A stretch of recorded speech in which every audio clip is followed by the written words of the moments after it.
along the way. In the mid-2000s, Ben Bernanke, an admired Princeton professor, claimed that the economy had been maintaining an ideal temperature, not too hot and not too cold, since the early 1980s. National income grew fairly steadily, with little threat of either unstable GDP or unstable inflation, both of which characterized the painful 1970s. Inflation, a sustained rise in prices, is usually measured as an annual rate of increase. Recessions, if painful, were short, and recoveries were quick. Like many of his esteemed colleagues, Bernanke, who succeeded Alan Greenspan to become chairman of the Federal Reserve Board in 2006, called the period from the early 1980s to around 2005 the Great Moderation. At the end of 2005, a year before his death, Milton Friedman, the political conservative who was the most influential American economist of the last quarter of the 20th century, more than agreed.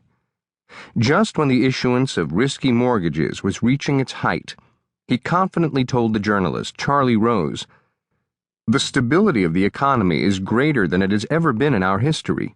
We really are in remarkably good shape.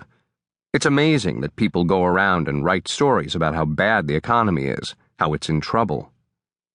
Friedman was the godfather of the newly prevailing economic theory, which amounted to a laissez-faire revolution among the orthodox, including the moderate left.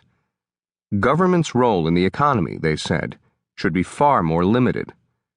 Some observers called this hands-off policy the laissez-faire experiment, but experiment implies an open-minded analysis of the costs and benefits of the new approach.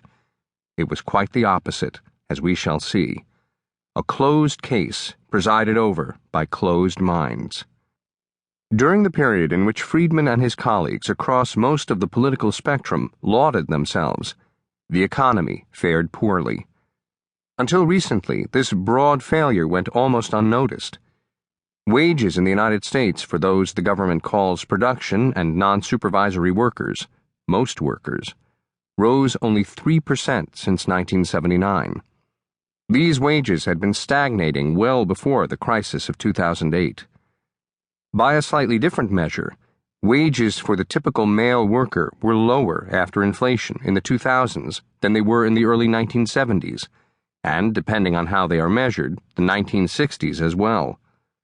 Meanwhile, the top 1% earned roughly 20% of the national income, compared to 10% in 1970, a level of inequality not seen since the 1920s. African Americans consistently had unemployment rates twice as high as those of whites for 30 years. The lack of decent jobs contributed to a surge in the number of men in prison. In some states, prison costs were the second highest expenditure after Medicaid. Economic mobility had stalled, leaving the United States well down the list of rich nations when measuring the ability of its citizens to climb up from the bottom income ranks. Those under 25 found it harder to get a job in the 2000s, even before the crash, than in any prolonged period since World War II. The employment of teens hit post-World War II lows, falling especially sharply after 2000. Women still earned less than men with comparable experience and education.